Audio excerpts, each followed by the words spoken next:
Guys.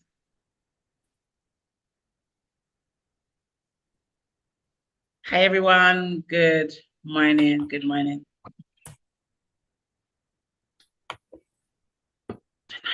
Audrei, you have noise in the background. Hi everyone. Good morning. Good morning. Good morning. Welcome to the Art of Letting Go series. Let me get myself quiet on YouTube. I think when you're on YouTube, it double records. I'm actually hearing all the things I am saying. Bear with me 1 second.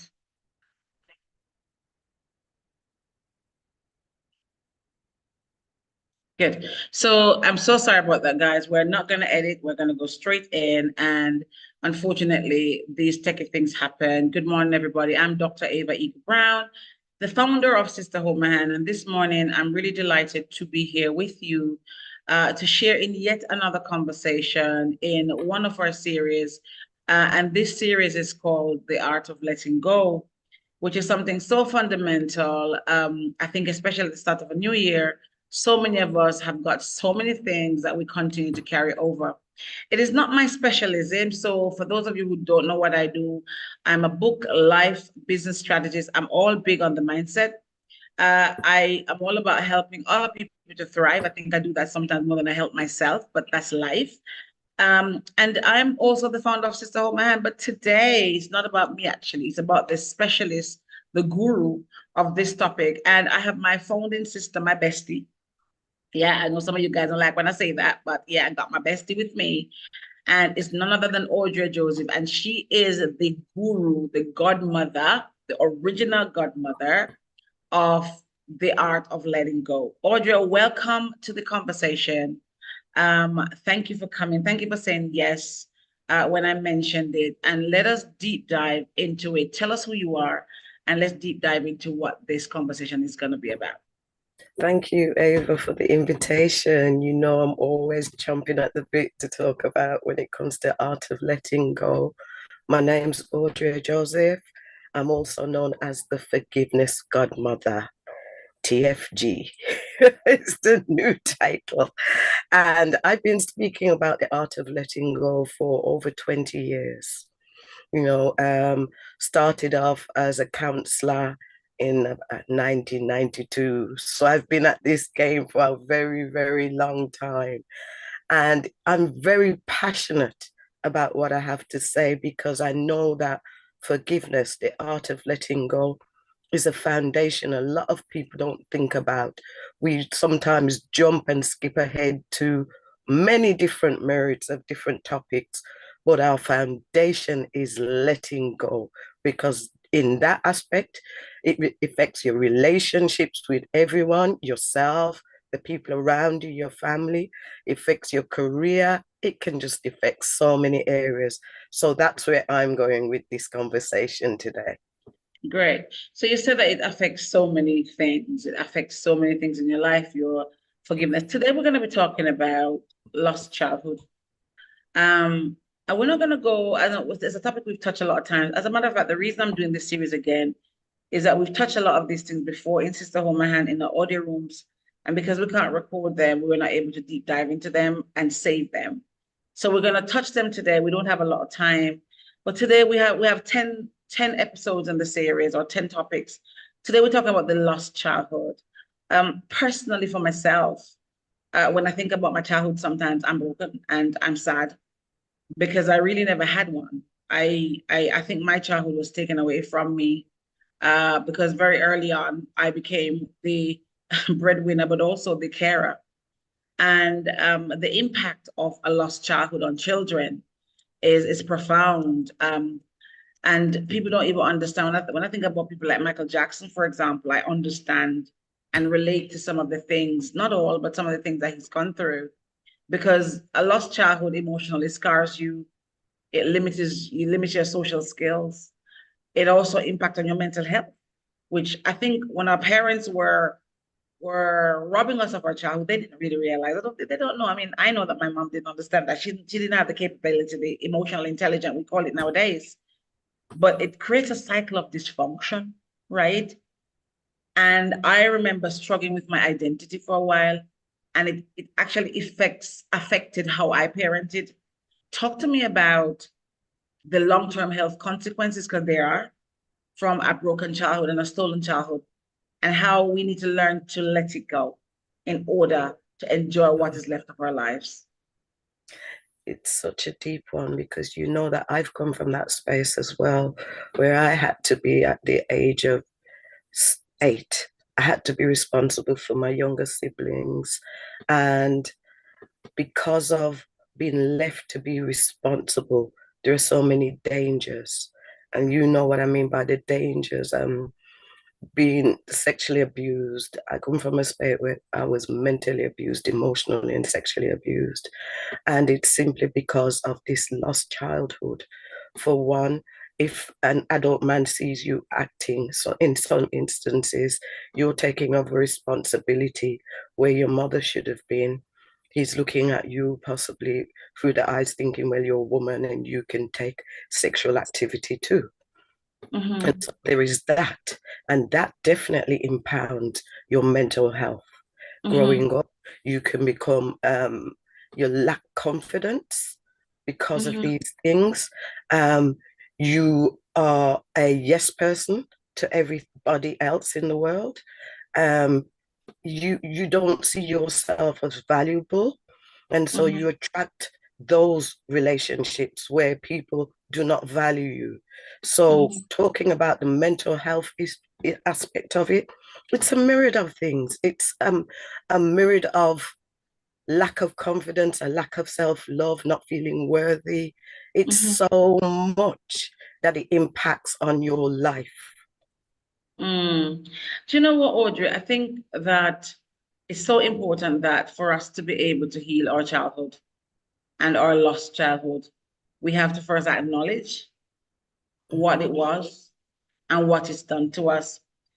I really wonder if part of that healing and letting go, you would say, involves you talking to your parents. In this case, sadly, but I'm gonna use it mildly, unconsciously your abuser, because they are really our abusers in a way, although they didn't really intend. I can't see my mom. My mom and I have such a great relationship now that I would not even want to say that. But if we really put it plainly, they were our abusers. They might not have intended for that to be the case, but they certainly racked up it that way. Would you agree? Yeah, I would definitely, especially they're your caregivers. They're the people Mm, that shape, mold you. So a lot, everything that you learn, everything in your formative years, comes from that space.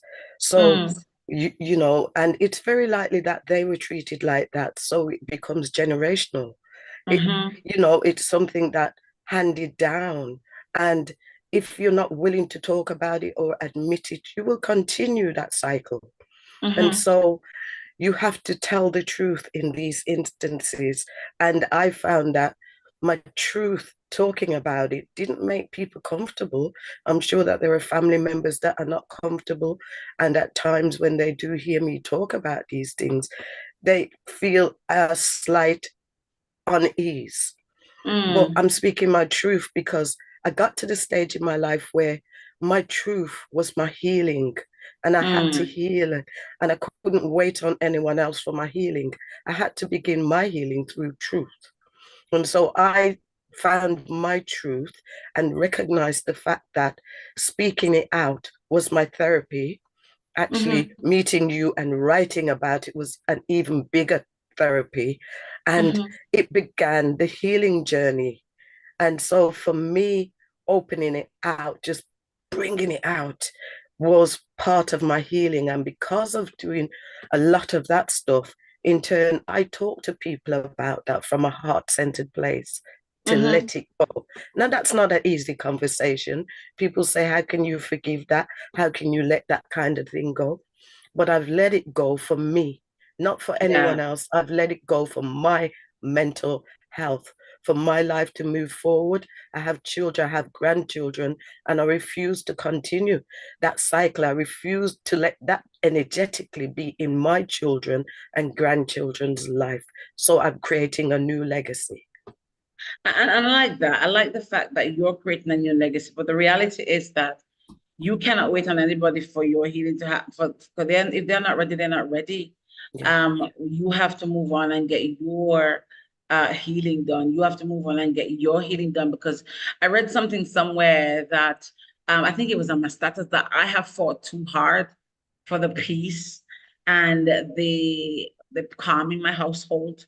I fought too hard so that that my old generational's pain doesn't bleed on my own family. I read something like that, and I was like, wow.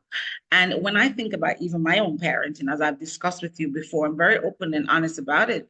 That I've not always been the person who has parented the right way.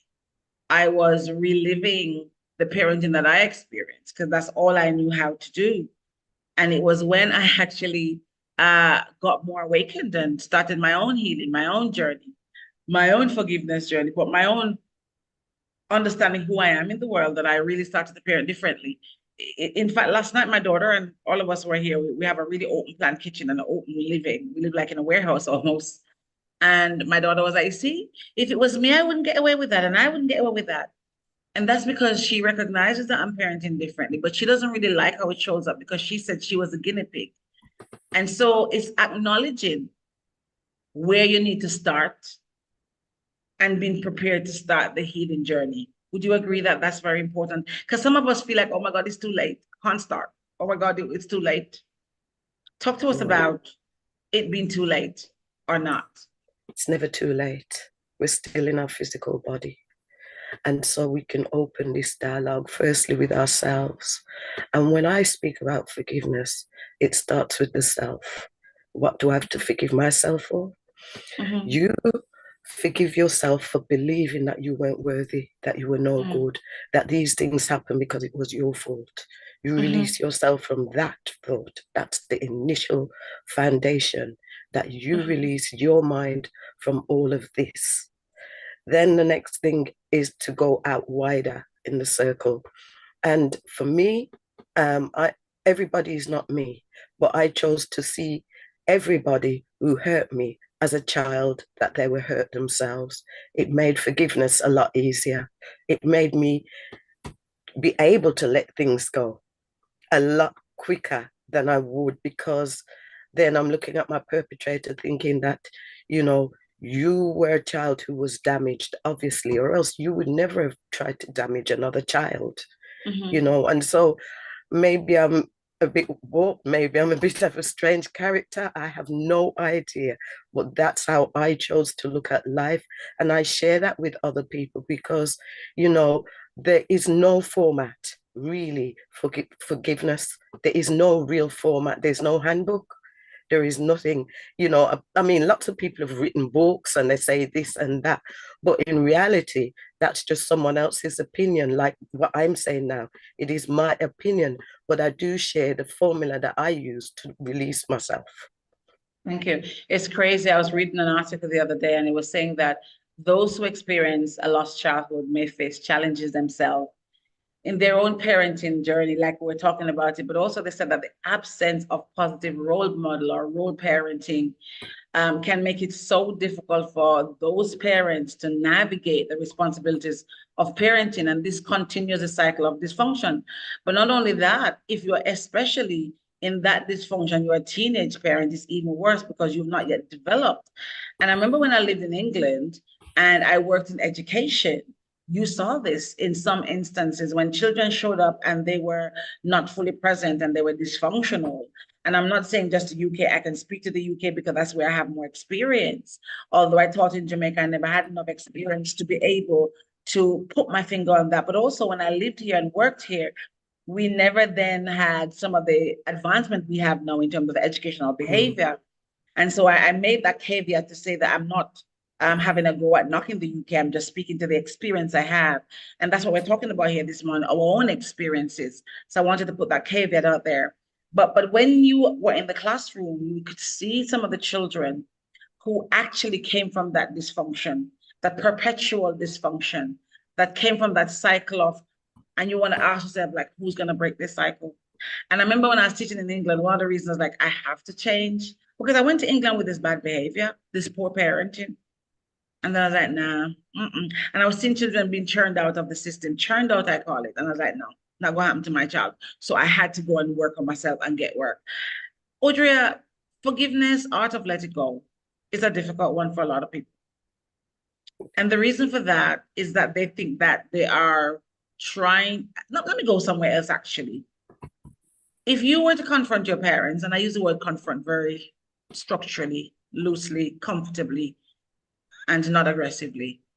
If you were to confront your parents or approach your parents about, mom, dad, my childhood was lost, they'd be like, what's you talking about? Like they would not even understand it because in their era, that's what happens.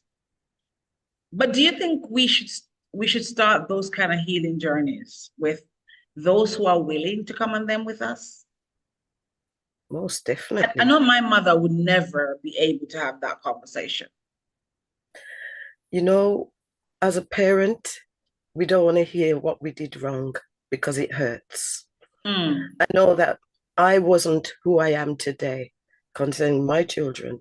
I've made many mistakes, but the one thing that I'm happy about is that I'm able to apologize, to mm, look them in the eye and apologize genuinely, to recognize that I wasn't developed, that I wasn't who I am today. I didn't see the world the way I see it now. I didn't see issues and situations the way I deal with them now. And so mm-hmm, I acknowledge it to my children. And if they want to ask me questions, I say, feel free to ask me. I will be as transparent as I possibly can. And mm-hmm, so for me, I had difficult relationships with my children, my three sons. I did. And I think the way I won through and have been able to have good relationships with them now, I'd like to consider that a good relationship. I'm hoping that they're not hiding and pretending that we've got a good relationship. We've got good relationships, and it's simply because I am transparent, and it doesn't matter what it looks like or how it feels. I recognize that it's it's feelings before facts. That was mm-hmm, the first thing that I recognized that I learned when I was training to become a counselor. It's mm-hmm, feelings before facts. So it doesn't matter what you think the facts are, it's mm-hmm, how a person feels. And so mm-hmm, for me, I deal with the feelings before the facts. And, I mean, I've confronted my mom, mm-hmm, before. And when I tried to break it down to her, old school Jamaican person who couldn't see her faults, because she came through that. And we know as Caribbean people that it's a generation of abuse. It's come from far and we know where it's come from. And so it's a repetitive cycle that's been with children, beat them, and then, use the Bible to say that, you treat them this way and don't spare the rod and spoil the child, and all of these kind of things we've used as justification for child abuse. mm-hmm. And so when I confronted my mother, she said, I tried my best, I did my best, I did what I could do, and and a lot of denial, no acceptance. And I just had to move on Yeah. without an apology from her, I had to move on. I think my mom, as she got older, she watched motivational things with like Oprah and those type of people, and then she started to understand in some aspects where she was wrong. So I was fortunate in some aspect that I had an apology for some things. And Mm, so I can live with that. I can work with that. And if I never did get the apology, I I healed. I work with myself. I worked on mm. myself and I started to open up and see the world differently. So yeah. I love that. I'm going to start at the end of that. I love that you said if you never get the apology because sometimes we're never going to get it. And my son is very big, not my daughter, my very British son is very big on telling me that's child abuse. You need to go wash the dishes. That's child abuse. And he throws it around. And I remember as a child, if I were to open my mouth and say that, I'd be slapped across the head. But I find that this generation demands more from us, and they are so different. Last night I slipped into bed. I was really sick. Guys, I'm here. I'm not even so well. I literally put my best self out this morning to come in here. But I had to reprimand my son last night. He started back school over the Christmas break. He spent a lot of time on games with his friends and stuff. And I was a little bit, okay. Although we kind of fused in schoolwork. And as a single mother, it's a big challenge to do all the balancing act. So last night his sister spoke to him and said, I don't like how you're talking to mom. I'm not, I don't know. I understand you're male, but I'm not comfortable. I've sat here all weekend and I don't like how you're speaking to mom. And he went really quiet because I think when they hear your voice so much, sometimes it's lost its effect. And so his sister reprimanded him. And so he went into himself and he was sulking and he showered and went to bed and he wasn't talking to anybody. So because I try not to have my children go to bed angry, because that's what I grew up with, I slipped into his bed with him, laid beside him, and he was not having it. And I was like, "Are you angry with mommy?" Literally, not asking anything of him, just and he said, "Yeah, I'm upset." And I said, "Why?" He said, "Because you're both jumping on me." And I said, "What do you mean?" And he was, I was asking him to flesh out his emotions, and he felt like he was under attack. We're both on him. But what happened was I was able to intercept, have a conversation, diffuse all of that trauma from building up. Does that make sense? But my mother would have just gone to bed. Would have just gone to bed. Yeah. And I try as much as I can with my children. I don't always get it right, but I try as much as I can. Because those little things, Audrey, they build up. Because sometimes there's even misconceptions in the child's mind and head, but they build up. And I was able to say to him last night, after much conversation, I'm sorry you feel this way. I'm not trying to jump on you. What I'm trying to say to you is you need to start studying now from the first day so that when the end of the year comes, you're not trying to chase your tail. He understood. But had I not gone there, I'd have gone to bed huffed and puffed. And as parents, we might think, oh, God, whatever, get over yourself. Because that's what our parents would do. But those things, this generation is so different. And I think dialogue is important. And being able to say sorry is important. And it helps to reduce childhood trauma. What's your take on that? Totally. A simple word as I'm sorry. You you could save years of trauma counseling. Mm, Just simple words to your child. I'm mm, sorry. mm-hmm, And just let it go, or actually start recognizing the pains that you put on your child. Because mm-hmm, sometimes, especially I know my own childhood, a lot of the abuse I suffered was nothing to do with me. I wasn't a bad child, I was inquisitive. I was an mm, hyperactive child in certain aspects. And I know that a lot of Caribbean people go and sit down, shut your mouth, be quiet, go sit in that corner. Especially I'm a child of the 60s. So they mm-hmm, didn't really want children hopping around and being full of beans and asking questions. And because I was such a smart child, I was asking questions. So my mom couldn't cope with that because her intelligence, her literacy wasn't like that. And so maybe I was just too much. I recognized that, but I wasn't a bad child. And what I recognized was my mom had an issue with my father, who was not present in my life. And that's mm, what made her mad. She was mad mm, about the life that she didn't get. She was mad about so many other things and took it out on me. And as parents, we have to recognize what are we mad about? What are we passing on? Sometimes it's not even the physical thing that we do to our children. It's the mental, emotional, the things we're angry about and saying, you look like your father, and you spit it out in a bad way. You act like your father. Those things cause trauma. Those things are hurtful when they're not mm, said with love. And mm, so we traumatize our children with our words. We can traumatize our children in our actions, in our attitudes. And sometimes the things we're saying to our friends or neighbor or some about our past life or whatever, and our children here, we're traumatizing our children that way too. And so we have to be mindful how we react and act around our children energetically, physically, mentally, spiritually. mm. I hear we talk a lot about the parents. I'm going to really flip the script for a second and really talk about the child. Where does the child come in though? Because sometimes do you think the child is just being, and I know that, okay, but you're the child, I'm the parent, but do you think sometimes we were just too fragile? Do you think we ever stopped to consider almost that our parents were carrying? Do you think that a parent, because we've sat a lot here today and talk about the parent, and we throw blame at them totally.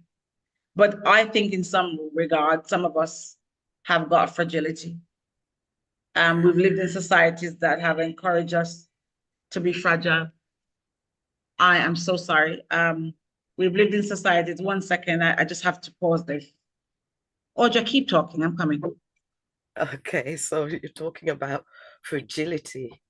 Okay, so yes, it's very likely we live in a society now where children's rights are recognized and children can turn around and say, I'm demanding my rights and you can't speak to me like that.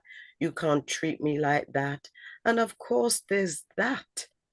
But we always have to recognize the fact we are the responsible ones. The children are not buying the shopping, doing the cooking. Well, in my case, as a young child, I was doing the shopping and the cooking, right? But what I'm saying is that I know that there are adults who are still trapped in children's bodies, children's minds, my apologies.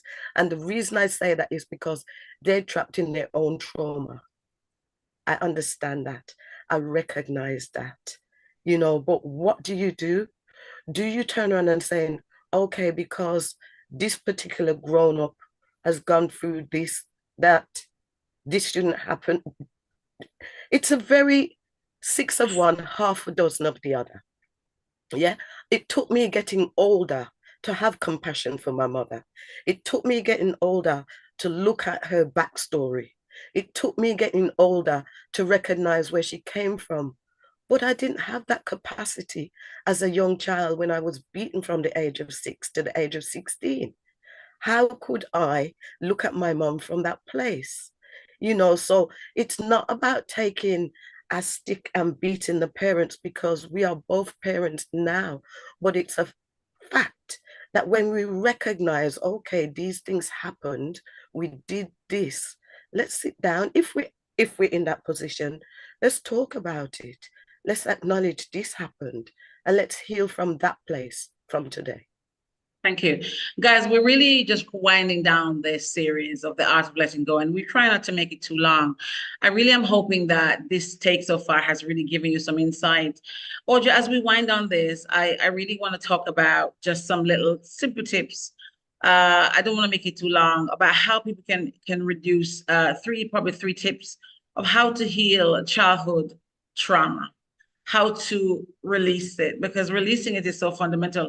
I have an amazing book that I read from time to time called The Body Keeps Score, and I'm conscious of it.